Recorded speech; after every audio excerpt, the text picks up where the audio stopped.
We said to you in our earlier episode of Cut The Clutter from Davos, that was episode 1008, that this is the most geopolitical Davos ever. So, in my defense or vindication, I can quote to you two things. One, there is an article, this column by wonderful columnist, foreign affairs columnist at Financial Times, that is Gideon Rahman, who's featured as a guest on Off the Cuff as well. Now, he has written that this Davos, it looks like that business tycoons, the money people, are keeping a low profile. They are not so prominent. Nobody's seeking them out so much. On the other hand, ones who are being sought out are diplomats, politicians, and generals, which is a metaphor for people who are strategic scholars. Because this is a geopolitical Davos, the most geopolitical Davos. The second thing I quote in vindication is something that the Polish president, and if I pronounce his name right, Polish President Andrzej Duda, he said in his opening remarks that this is a more geopolitical world. So it's not just as if it's a more geopolitical Davos, it's a more geopolitical world. The concerns of the world as the prominent voices and faces in this place think, or in this jamghat, or in this grouping or this gathering think, that is geopolitical. Now, why has that happened? That is the first thing we take up in today's Cut the Clutter. We've seen many global events, many events of global geopolitical significance in the past. And I will just list many of those for you. There was, for example, Libya, complete breakdown in Libya. That's where a NATO task force was also set up to go and intervene and establish some kind of order and maybe even a democracy. Gaddafi was killed, and we know where Libya is right now. But that never caused this kind of a concern. Libya also is a big producer of oil globally, oil and energy globally. It was also among the richest countries in Africa at that point. But nobody cared. Then Syria, again around the same time, 2011 or so, when Arab Spring broke out, you had Syria breakup, again a very important country. That country now has nearly 6 million people, in fact, a little more than 6 million people in exile as refugees. In fact, nearly 4 million of them, about 37 lakhs of them, 37 to 38 lakhs, depending on how you count them, are in neighboring Turkey. And they are found all over the world now, not just in the neighborhood, but all over Europe, Canada, the US as well. They, at this point, make the largest sort of displaced community across the world. But once again, that did not cause a big geopolitical crisis for this place. Then you saw 2001, 9/11. Again, it was a global crisis. Now, if your explanation for the first two was that the Western world wasn't so affected, 9/11 affected primarily the Western world. But once again, there was a lot of talk, but it wasn't a geopolitical situation in the sense that it was not polarizing. It was not polarizing. Big powers were all on the same side. And the enemy or the adversary or the threat, if at all, were stateless organizations. So it wasn't one big state versus another big state. Then Afghanistan, another country which was invaded, which was which was then left now to depredation by the Taliban. Once again, it looked like all the big powers were together. Many of them were cooperating, in fact, setting up joint task forces, as the Americans and NATO did. In fact, some non-NATO members also sent troops there, including the Scandinavians.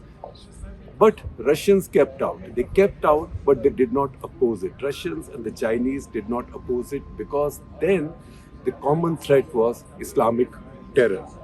After that, we saw Iraq. Again on Iraq, the big powers were together. Russians didn't like it very much, but Russians were not strong enough at that time to make too much noise about it. In any case, nobody felt so strongly about Iraq. Again, there were no two big powers in an adversarial relationship on one side and the other. So all these situations were strategic crises. These were not geopolitical crises. A geopolitical crisis arises when two preeminent powers, in this case, two preeminent military powers, come up against each other. So now you have Russia on one side and you have US and NATO on the other. And remember, while the Ukrainians are fighting their own war, helped along by the US and NATO, they are all together similarly on the other side. What we see as just Russia isn't just Russia, because China is there almost endorsing the Russian position and backstopping the Russians economically for trade, etc. And to some extent, as far as trade goes, India is there also, not following all the sanctions, particularly on oil, armaments, etc., etc. So this is a very interesting world. And there, if you see India's situation, it is the most interesting, because India is a friend of Russia's. India has dependencies on Russia's, which India can't shake off. I think at least for 5 to 10 more years. At the same time, India is a member of the Quad. So you've also seen in the same week the Quad summit take place in Tokyo. So it's in that situation that now you see the big power relationship in the world up in the air. Two big powers are against each other, that is US plus NATO and Russia plus China, and the rest of the world is watching. So as far as India is concerned, everybody is interested in where India stands, what's happening with India. Everybody is also grateful. There is no problem in India. India, to that extent, is an island of stability, but at the same time, India doesn't count for that much in the current debates here. Now, let me also give you an idea of how serious, even in humanitarian terms, have these other crises been, which did not become geopolitical. Syria has 13.3 million people displaced. That is 1.33 crores, right? For a small population like that, this is a lot of people. Now, if you look at the population of Syria, you would say almost 1/3 of the population has been displaced, has been sent overseas, and a lot of the rest are displaced internally. I know that no two situations are comparable, but it is much worse in humanitarian terms than even Ukraine. And you talk about destruction of cities. Syria has had a destruction of cities. It had the destruction of Aleppo, the great ancient city, carried out by none else by the Russians, who are aligned in Syria with Bashar al-Assad's government. And then you see the Americans and the NATO forces not physically all the time, although sometimes American air power gets involved, and the Turks on one side, and then you have Islamic State fighting. So everybody's fighting everybody. Somewhere their Kurds are also fighting, and this goes on. And this is an ongoing tragedy. I don't think anybody has bothered holding any special sessions about that crisis. Now, the other thing that you see being said, and I'm listing out the ironies right now. The other thing that's being said is, look at Poland. Poland has taken more than 2 million, 2.9 million, almost 3 million Ukrainian refugees. Now, that's a lot of refugees for a small population. Poland is not, European countries don't have populations like countries in Asia have. For a small population, Poland has taken a lot of refugees. But to say, as I've heard again and again people saying here at many sessions, that this is the largest refugee load ever taken by a country, that's not quite correct, because Pakistan, which is also not such a huge country, much bigger than Poland, and that at this point also has nearly 2.5 million refugees, and God knows how many came in the past and have stayed on. In the past, the total strength of refugees, Afghan refugees in Pakistan, has been more than 3 million. India in 1971, with the crisis in East Pakistan, with the atrocities and crackdown of Pakistan army there, at one point was hosting 1.1 crore, that's 11 million refugees. So once again, what does it tell us? It tells us there is a saying in Hindi. I don't know how to say it in English, how to translate it. It loses its flavor. This is "Aap mara to jag pralay." Aap mara to jag pralay, which means if I am dead, that means there's a catastrophe. The whole world has been swallowed by catastrophe. So that's precisely what's happening now, because this is happening in Europe. And this is a very Eurocentric place. In fact, when you come to the global balance of power, it tends to be very Eurocentric, Euro-American centric. And even now, it is almost like a transatlantic state of mind. So anything that happens in Asia, Africa, etc., Latin America, it does not have the same buzz, even if in humanitarian terms, or military terms or strategic terms, it may be of great importance to the rest. So that is what this year's Davos is telling us. Many key questions are being debated here as a consequence of this geopolitical crisis.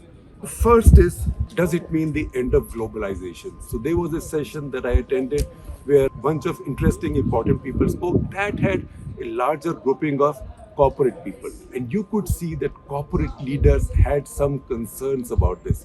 But then, because there is so much debate and everybody is in a hurry now to announce the or pronounce the end of globalization, in one session, they also featured just Tom Friedman, who many years ago, almost 20 years ago, wrote the world is flat. And every now and then he is baited because he has to defend globalization, that he wasn't wrong.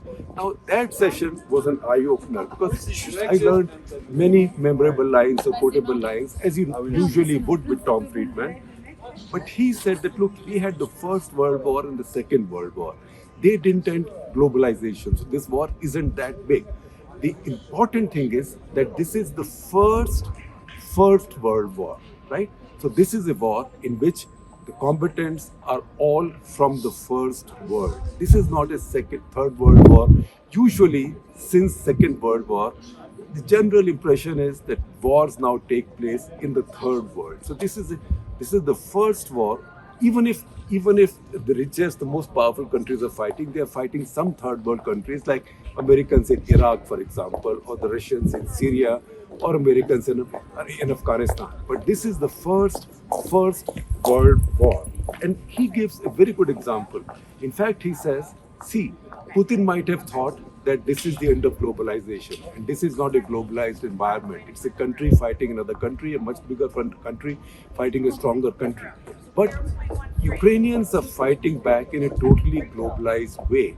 And the example that is quoted is that, look, Russians switched off all this satellite communication, all these satellites that provided communication, telecommunication to Ukrainians. And some Ukrainian leader tweeted to Elon Musk, and within 72 hours, there was the Starlink system working, and Russians have still not been able to disturb this. Again, the important thing is that so far in the past 30, 40 years, at least since the end of the Cold War, the Western world has never had one big enemy. Or any part of the world has not had one big enemy, not China, not Russia. Now this has happened.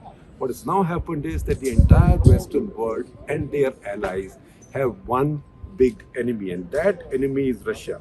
Now, how does that reflect in the way this session is going on, and why is it the most geopolitical session and the most Eurocentric session? So I'm just running through the list of those who've been invited to deliver special addresses. Most of them have already spoken. Some will speak now. For example, German Chancellor Olaf Scholz will speak tomorrow. Now, see these names: Henry Kissinger, right?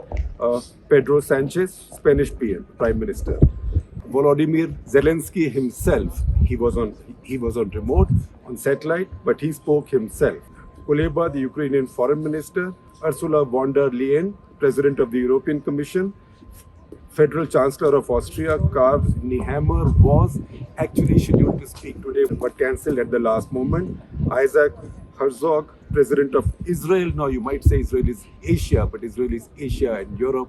In many ways, Israelis see themselves more as a part of Europe, and Europe sees Israel very much as part of the European Western groupings. In fact, the one important foreign speaker I found in this list, and that provides us an exception, was somebody a senior from the Iranian Foreign Affairs Ministry. That is Mohsen Amir Abduhanian. Now, why is it significant to note that there is even an Iranian in the grouping? Because in this year's World Economic Forum, Russians have been banned. No Russians have been invited. No Russians have come in. So this is a complete boycott. So all of World Economic Forum, which is a global debating institution, a global hangout, has decided to follow the sanctions on Russia as well.